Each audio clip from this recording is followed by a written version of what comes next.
The courtyard fell silent as the countdown reached 0. A hush spread through the assembled crowd. It's broken only by the soft whir of camera lenses and the gentle rustle of the royal banners overhead.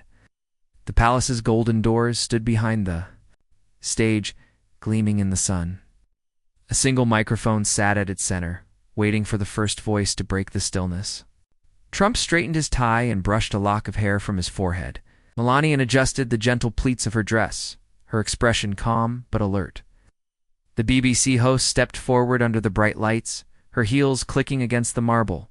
Flora, she smiled at the cameras, her face poised and professional. "Good morning, Your Majesty, Your Royal Highness, President Trump." "First Lady Melania," she began, her voice rich and clear. "We are honored to bring you this special live interview from the heart of the palace." Flashbulbs popped as she spoke. A bank of spotlights lit the stage, and the cameras swung into position.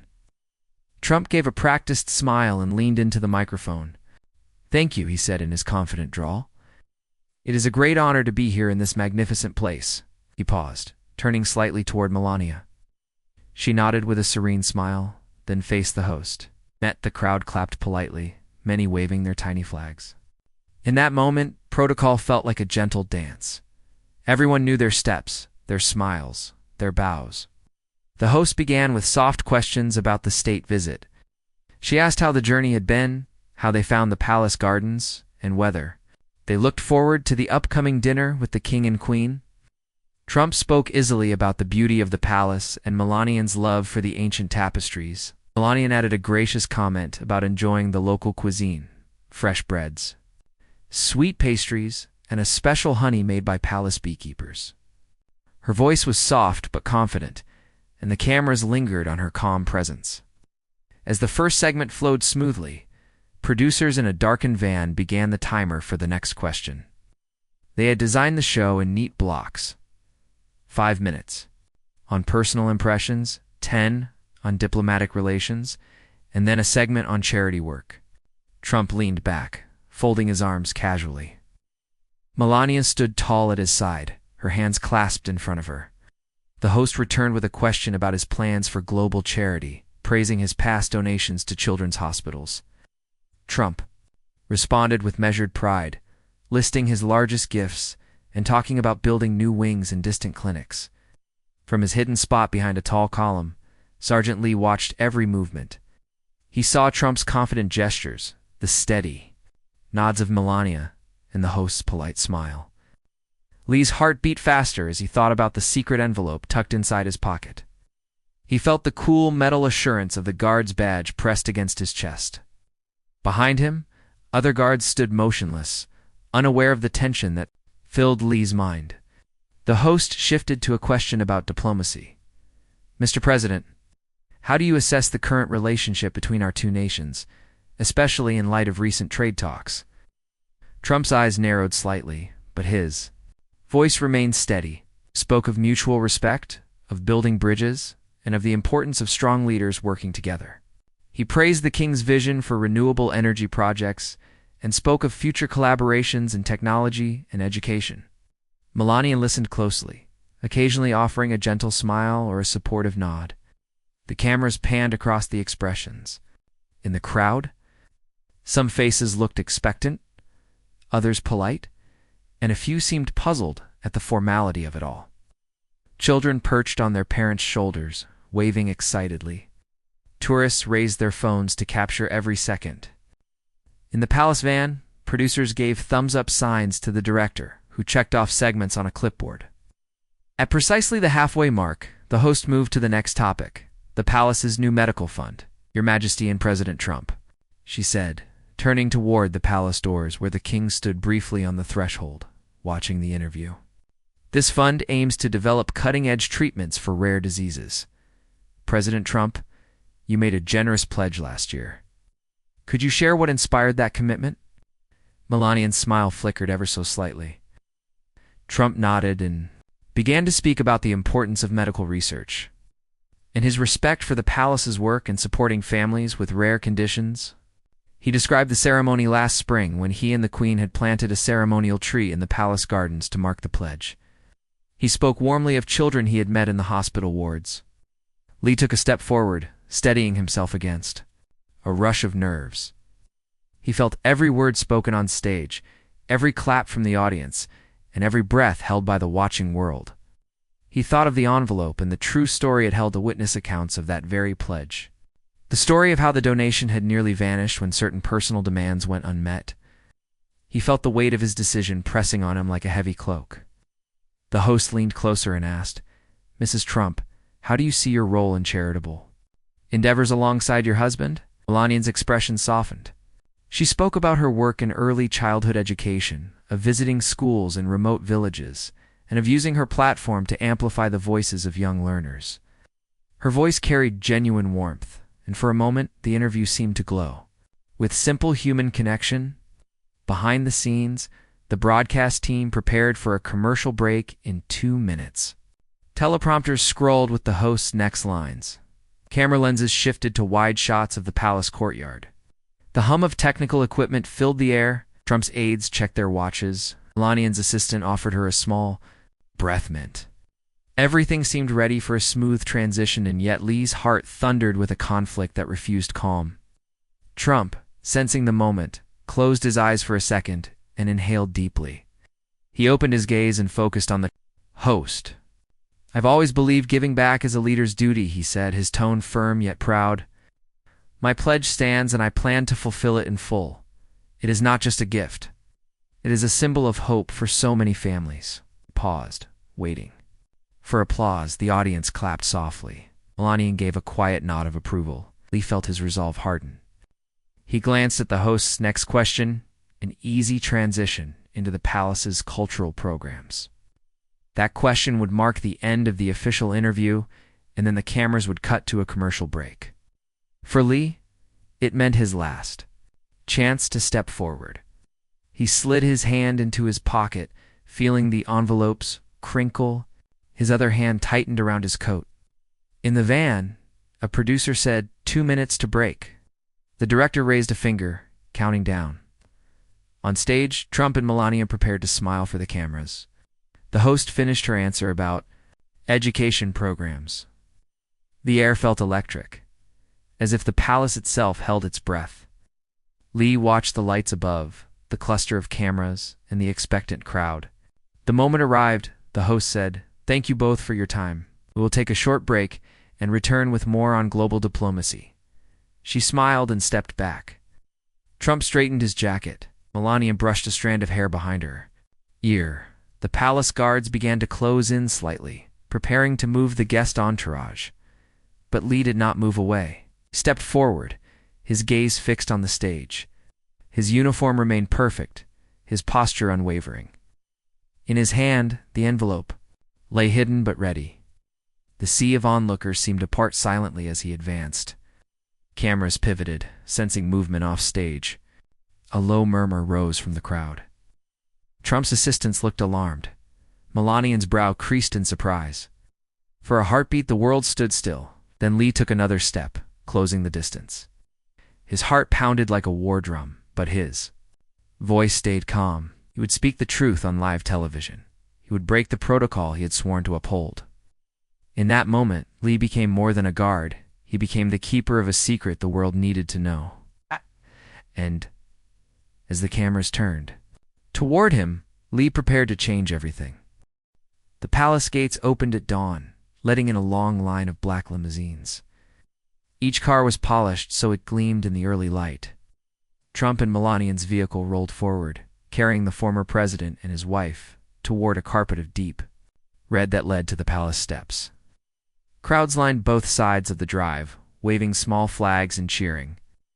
Reporters leaned forward, holding cameras and microphones. They wanted every word, every smile, every gesture captured on live TV.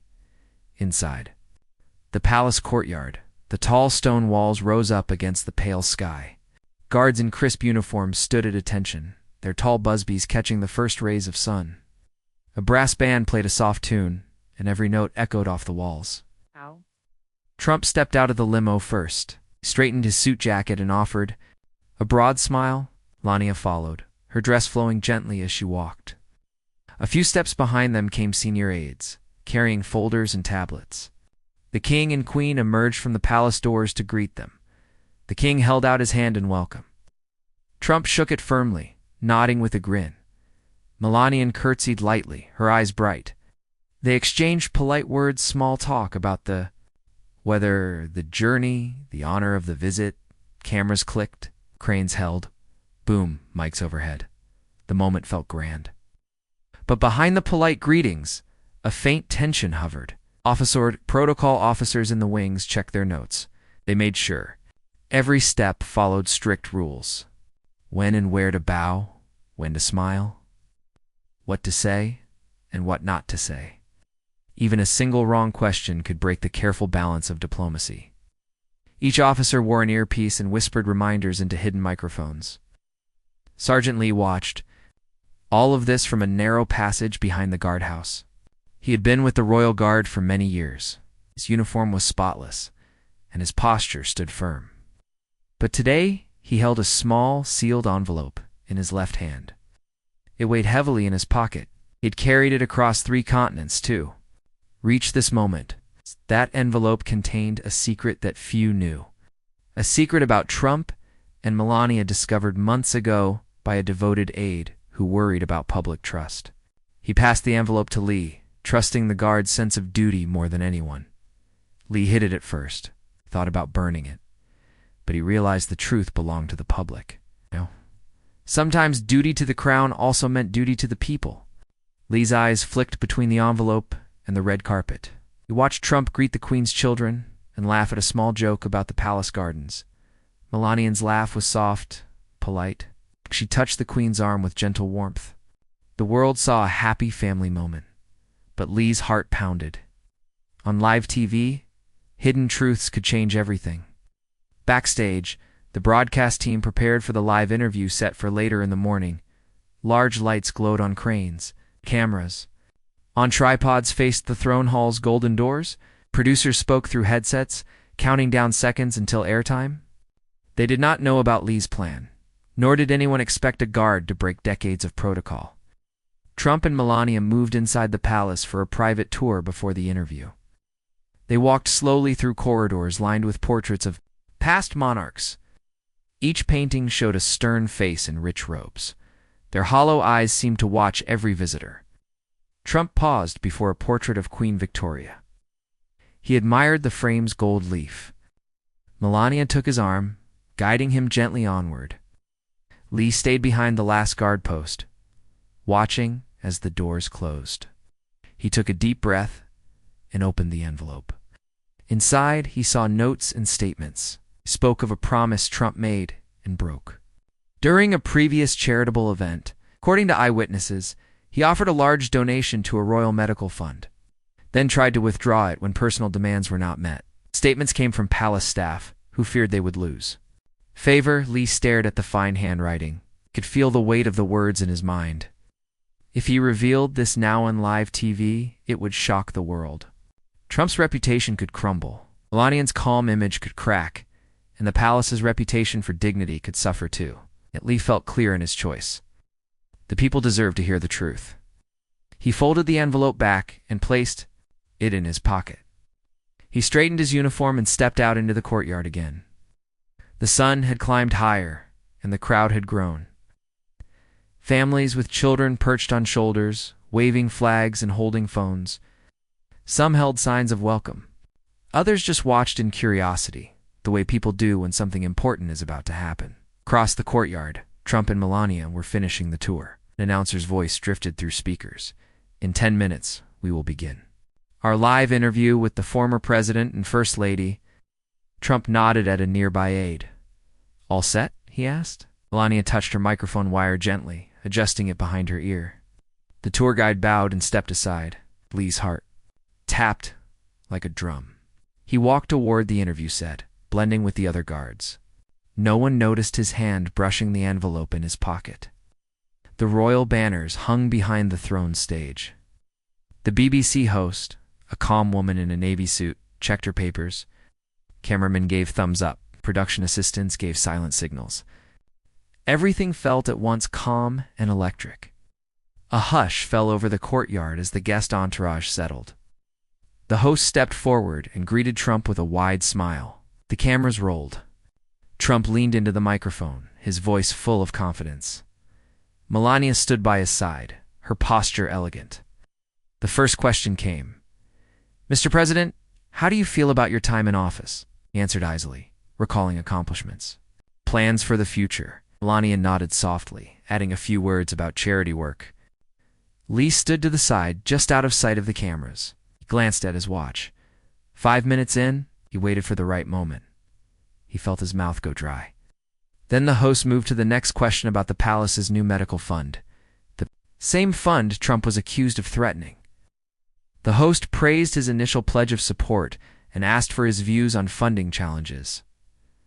Lee felt a tug in his chest. This was the moment. He stepped forward, raising the envelope in his hand. The guards near him frowned. Security whispers turned to confusion. The host's question lingered in the air. Trump's face locked on Lee. Melania's eyes widened. The cameras caught the movement. On live TV, every second stretched. At that instant, time slowed. Lee knew there was no turning back. He would change the story of the day with what he was about to do. The palace gates, the cheering crowd, the world beyond, it all waited for the secret to be spoken. And Lee, the guard who carried truth, was ready to speak. The dawn light filtered through the tall palace windows as the world outside began to stir. In the grand courtyard, the morning mist curled around the marble columns. A handful of palace gardeners moved quietly among the flower beds, picking up stray papers and whispering about the events of yesterday. The palace felt different now. Neat's usual air of formality had been touched by an unexpected spark. Inside a quiet chamber near the guardhouse, Sergeant Lee sat on a simple wooden chair. The room was small, with stone walls and a single narrow window. Morning sun fell across the floor in a thin beam. Lee clasped his hands and looked at the floor. His uniform lay folded on a bench. He wondered what would happen to him now. He had broken protocol, but he had also told the truth. In a nearby corridor, palace officials moved with purpose. Some carried documents for the king's signature. Others whispered to senior advisors. The hush of their voices was heavy with concern. Word had spread quickly. An official inquiry would begin today. Commissioners from the legal council and respected members of the royal court would gather to examine the statements Lee had read. Lee heard footsteps in the hallway. 2 guards came to lead him away. He stood respectfully, their expressions unreadable. One held the door open. Lee rose and followed them. He walked past empty pavilions where press crews had set up cameras. The lights and microphones of yesterday had been packed away, leaving only faint marks on the marble tiles.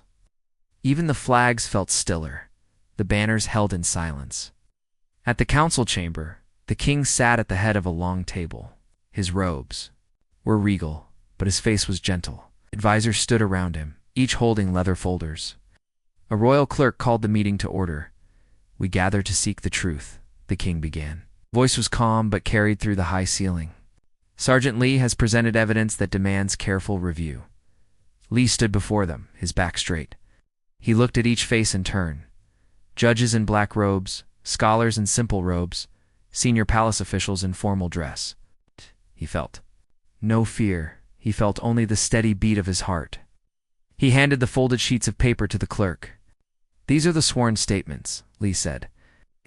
"I brought them into the light." The clerk nodded and placed the papers on the table. One judge opened the first sheet and read aloud. April 12, 2024. Witness accounts of a canceled donation. The room grew quiet. The king listened carefully. He leaned forward, folding his hands. Lee watched the king's calm eyes. In those eyes, Lee saw both authority and empathy. After the statements were read, the judges asked Lee questions. He answered simply and clearly. He did not add extra words. When they asked why he acted, Lee said, "I believed the people deserved to know. No more, no less." The judges nodded, then turned to review the evidence in private. Lee was asked to wait.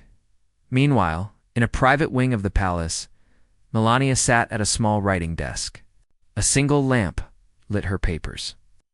She wrote letters of support for children's schools she visited last year. She wrote slowly, thinking of her promise to help. Yesterday's events had shaken her, but she felt more certain than ever that truth and service must go hand in hand. A soft knock came at her door. One of her assistants bowed and entered. "Your Highness," she said quietly, "the inquiry is underway. The king has asked for your guidance on public communications." Melania nodded and set aside her pen. Her line of work, education, and charity felt more important now. She would help shape the palace's message about truth and trust. In the press offices outside the palace walls, reporters prepared their briefings. Breakfast tables were covered with laptops and coffee cups. News anchors rehearsed headlines. Royal inquiry launched. Truth under palace lights. Medical fund donation in question. Analysts debated what the findings might mean for Trump's reputation and for the palace's standing. Some commentators praised the guards' courage. Others warned of the dangers of public breaches. Back in the courtyard, Trump moved like a man on a mission. He walked briskly from one private entrance to another, meeting with trusted advisors. His aides carried his notes and phones. He spoke in low tones about strategy and public statements. He needed to show his supporters that his honor was intact. He needed to prove that he kept his word. After a short time, Trump emerged onto a small balcony overlooking the courtyard. A modest crowd of supporters had gathered below the balcony rail. Phones were raised as he stepped forward. He raised a hand in greeting and waited until the chatter quieted. Then he spoke into a handheld microphone. "Yesterday was difficult," he said in a firm voice. "But I remain committed to the medical fund I pledged. I value transparency, and I welcome any fair inquiry." He paused. "I have asked my team to cooperate fully. I believe the truth will show I acted with integrity." The crowd cheered. Phones recorded every word. Trump nodded once and stepped back inside. In that moment, the courtyard felt alive again. Reporters snapped pictures. The palace guards held their ground, but a sense of order had returned. The fluttering flags seemed to wave brighter in the morning breeze. In the council chamber, the judges reviewed the statements and gathered their findings. They spoke softly, marking pages, comparing notes. The clerk typed on a small laptop, preparing the official report. After a time that felt both long and swift, the judges handed their report to the king. The king read it, his eyes attentive. He set the paper down and looked at the judges. "The evidence is clear," the king said. "The donation was pledged and then withheld." He nodded slowly. "But it is also clear that the intent to help was genuine.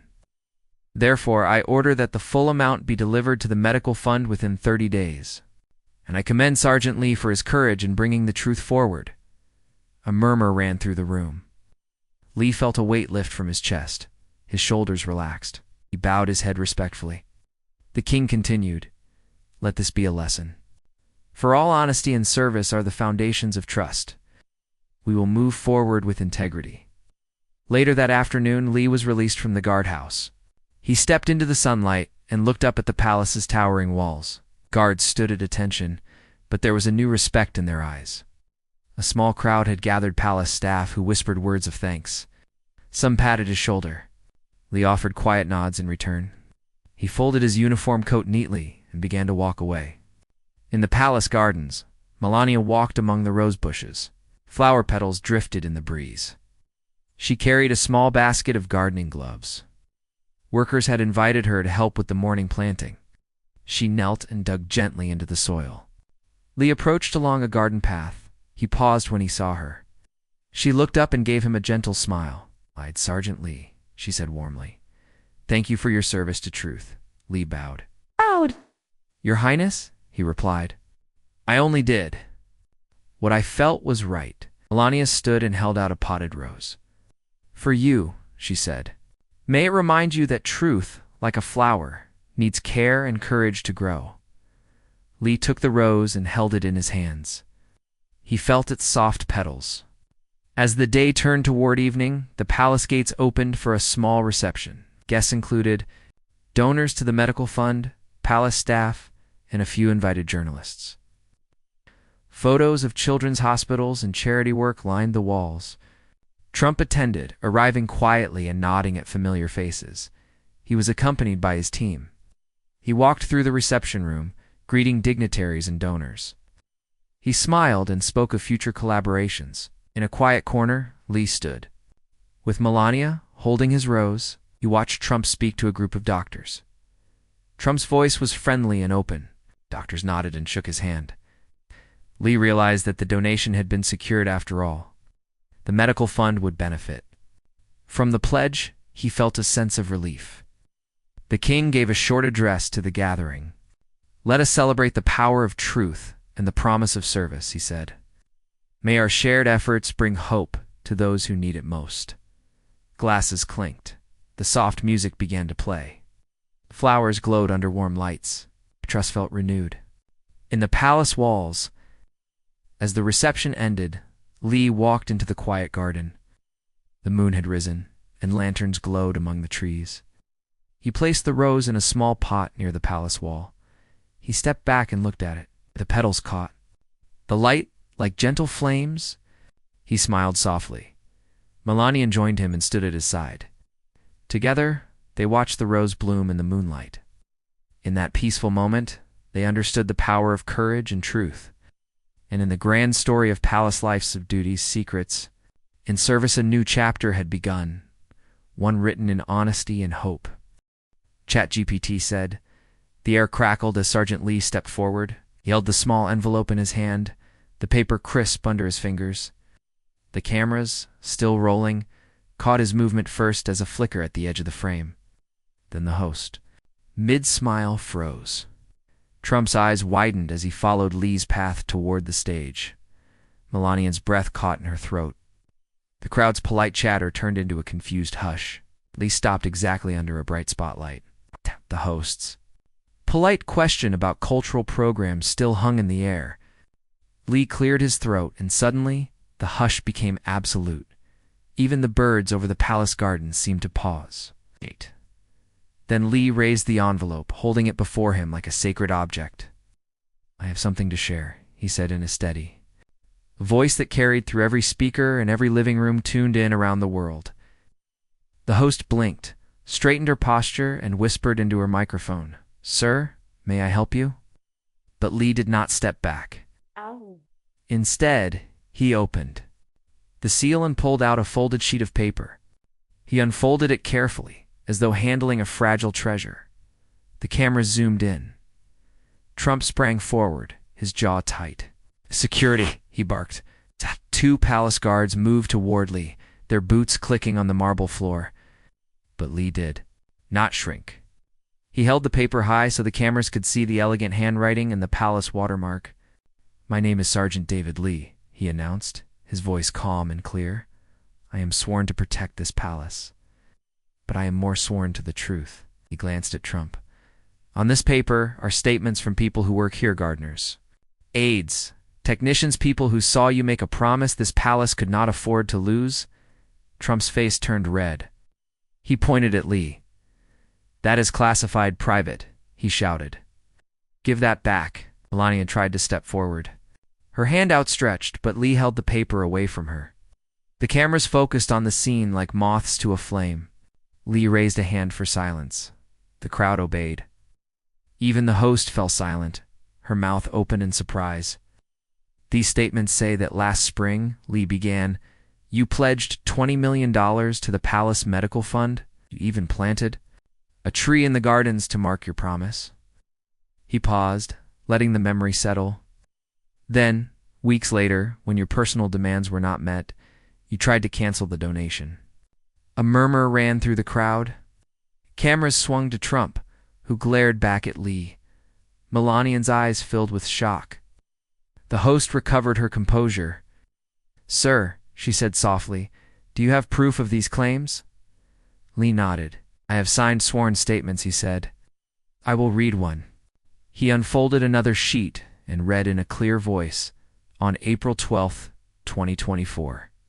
Mr. Trump informed our director that unless he received a private meeting with Princess Rose, the donation would be withdrawn." We were all present, and we heard him. As Lee spoke, the palace children who had been on the steps peeked out, their eyes wide. Reporters scrambled to catch every word. Microphones jutted forward. The palace's reputation for dignity felt like fragile glass underfoot. Trump's guards lunged, but Lee held them off with a calm gesture. "Let me finish," he said. He read another line. When the meeting was declined, Mr. Trump told the staff he would consider the donation later. Weeks passed, and no funds arrived. Lee raised his head. That is the truth these people carried in silence. I bring their voices forward today. For a long, trembling moment, nobody moved. Then the host asked, "What do you want to happen now?" Lee looked at the palace's golden doors, and then at Trump. "I want these statements to be public. Record," he said. "I want the people of this kingdom and the people of the world to know what truly happened. I want a proper inquiry to follow." Trump's face twisted with fury. He strode forward, pointing at Lee. "You'll regret this breach of protocol," he thundered. "I've broken every rule of royal security." Melania stepped beside Lee, placing her hand on his arm as if shielding him. For a moment, her shock turned into curiosity. She whispered, "Is this true?" Lee met her gaze. He nodded firmly. "I would not risk everything else without truth." Melania's eyes softened, and she nodded back, releasing Lee's arm. The crowd watched in stunned silence. Suddenly, screens around the courtyard lit up with social media feeds. Clips of Lee reading the statements flashed across news networks worldwide. Hashtags trended. Hashtag Royal Revelation. Hashtag Truth Under Palace Lights. Viewers at home recoiled in surprise, replaying the moment on their phones. In the hush, the king emerged onto the steps. His regal robes pooled around his feet. He looked at Lee, at Trump, at the host. Then he lifted a hand for attention. Everybody fell silent again. The king's voice was calm but firm. "We will investigate these claims. In the meantime, this interview is suspended." He gave a slight nod to his guards, who gently guided Trump and Melania back toward the palace doors. Reporters surged forward, but barriers went up. Trump's aides shouted at the press, trying to regain control. Melania's assistant hovered behind her, eyes darting between her mistress and the retreating crowd. The host looked stunned, her notes forgotten on the small stand beside the microphone. Lee stood alone under the spotlight. The envelope had slipped from his hand and lay open at his feet. Papers fluttered on the marble. He looked down and then back up at the king. The old monarch gave him a solemn nod before stepping back inside. The crowd erupted into whispers, some calling Lee a hero, others condemning him as a traitor. Cameras captured every reaction: the palace staff's wide eyes, the guards' frowns, the children's curious stares. Lee felt a quiet pride wash over him. He had broken protocol, yes, but he had upheld something more important: the people's right to know. As the gates swung closed, Lee was gently escorted to the guardhouse. Even there, staff bowed respectfully. Some whispered words of thanks. Others shook their heads, unsure what to believe. Lee remembered the faces of the statement writers: the gardener, who cared for the roses; the chef who baked the royal bread; the seamstress who mended the queen's gowns. They had trusted him with their truth. He had delivered it. Inside the guardhouse, Lee sat alone in a quiet room. He looked at the empty envelope on the table. It felt lighter now that its secret was out. Outside, the palace buzzed with security, questions, and the promise of an inquiry. Trump and Melania had disappeared behind locked doors. The host's calm voice now cut in from television monitors, repeating Lee's words, "I am more sworn to the truth." Lee leaned back, exhaling a long breath. He did not know what would happen next, whether he would face punishment, praise, or exile. But he knew he had done the right thing. He had shown that even in the grandest halls of power, one person's voice could break silence. The palace guards fizzled with tension outside. Porters gathered at the gates. Shh! News choppers circled overhead. But inside the quiet guardhouse, Sergeant Lee sat alone, holding no more secrets, ready to face the consequences of revealing the truth to the world. ChatGPT said. Trump's face was a storm when the guards led him back into the palace. His suit jacket hung open, and his tie was loose. He stomped down the marble steps, each footstep echoing like thunder. A group of palace security officers hurried. Beside him, their faces tight with concern. Melania followed more quietly. Her eyes were downcast, but her shoulders trembled. Behind them, the heavy gates clanged shut, sealing them away from the courtyard's chaos. Aside, the crowd pressed forward, hungry for every clue about what would happen next. Reporters shouted questions. Cameras flashed relentlessly. The palace guards formed a rigid line, arms linked to hold back the press. Security swept aside stray papers from Lee's envelope that fluttered on the ground. People whispered about what they had just seen. A royal guard exposing the truth on live television, and a former president roaring in fury. Inside the palace, Trump's aides gathered in a side corridor. Their faces were grim. One leaned close and whispered into Trump's ear. Trump's jaw clenched, then relaxed in a tight smile. He nodded once and turned to the waiting press conference room. The aides flanked him like bodyguards as they led him to a long table and microphones. Behind him, a blue curtain hung stiffly. Under the bright lights, Trump straightened his jacket and took a deep breath. Melania stepped into the adjoining room, where royal aides offered her water and tissues. She pressed a hand to her chest and closed her eyes for a moment. Then she lifted her chin, took a slow sip, and steadied herself before facing her own audience in the small press area set up just off the main hall. Journalists stood ready with notepads and recorders. A single camera pointed at her, its red light blinking. Melania smoothed her dress and walked forward with careful grace. In the main conference room, Trump tapped the microphone and waited until the room fell silent.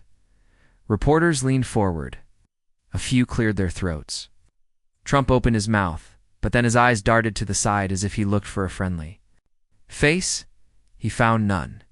He closed his eyes for 1 second. When he spoke, his voice was lower than usual. "I want to address what took place moments ago," he began.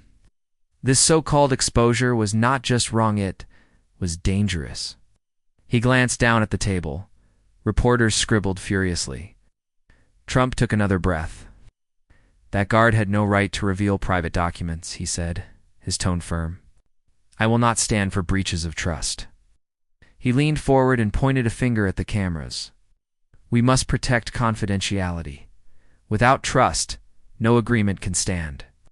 He paused, letting the words settle. Then he straightened his tie. "I stand by my pledge to the medical fund. Always stood by it, and I will continue to fulfill it as promised." A reporter raised a hand. "Mr. Trump, do you deny the claims that you tried to cancel the donation?" Trump's eyes narrowed. He shook his head. "Absolutely deny it. This was a misunderstanding at best, and malicious rumor at worst." His voice grew sharper. "I have many supporters who can confirm my intentions. I've donated to good causes. Throughout my life," he paused, softening his tone slightly. "We will clear this up soon. Truth always wins." The reporters looked at each other and scribbled more notes. Trump offered a tight smile and nodded. Then he rose from his chair. "Thank you," he said. Aides moved forward to guide him away. Trump gave one last glance at the room, his lips pressed into a thin line. He walked out, leaving empty microphones behind. In the smaller room, Melania faced her own questions. The atmosphere felt different, softer, more careful. Royal aides stepped aside, letting her approach the microphone. She adjusted it with gentle hands. "Good morning," she said, her voice calm and measured. "I appreciate your concern for the palace and for those who work here." She paused, looking down for a moment. Then she looked up. "I was surprised and saddened by the guard's actions, but I know he acted out of conviction." Her eyes flicked to the ceiling as she chose her next words. "I believe in honesty," she continued, "and I believe in the importance of keeping promises, especially when they help people in need." She inhaled slowly.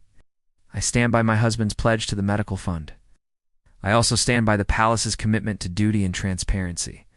A few reporters nodded. Melania gave a small, sad smile. "We all want to do the right thing," she said softly. "And that means honoring the truth." She stepped back, and aides guided her out of the room. Outside, the media cascaded across social platforms. videos of Trump's press conference, and Melania's statement spread like wildfire. Journalists rewrote headlines. Opinion columns began to form. Social media users argued fiercely, some calling Trump's reaction justified, others praising Lee's courage. Hashtags trended. Hashtag honesty first. Hashtag kingdom in shock. Hashtag MELANIA speaks truth. Even foreign news outlets carried dramatic footage of the palace grounds. Inside the palace, senior officials convened an emergency meeting. The king, seated at the head of a polished table, listened as advisors delivered reports. One spoke about the guards' breach of protocol. Another spoke about legal steps to recover any contested donations. A third spoke of the public relations crisis that had erupted. The king sat quietly, his hands folded in front of him. Finally, he spoke in a low voice. "We will respect the rule of law and investigate these claims fairly. But we must also preserve the dignity of the crown." Back in the courtyard, Sergeant Lee sat in a small chamber behind Iron Bar's improvised detention room. He was not alone. Two palace officials stood watch. One offered him a simple meal, the other kept a silent vigil. Lee accepted the food, but did not eat. He stared at the blank walls, thinking of the faces who had trusted him with their statements. He felt no regret. He had carried the truth when others could not. Hours passed like days. The palace halls, which had felt alive with music and laughter that morning, now held an uneasy stillness. Dinner with the king and queen was canceled. Evening tours were suspended. The palace staff moved in hushed tones, avoiding each other's eyes. Guards stood at every entrance, rifles at rest but ready. The marble corridors, lit by golden lanterns, gleamed under the weight of unspoken questions. In the press offices beyond the palace walls, reporters filed story after story. Some focused on Trump's furious denials. Others highlighted Melania's calm, truthful words. A few praised Lee's bravery.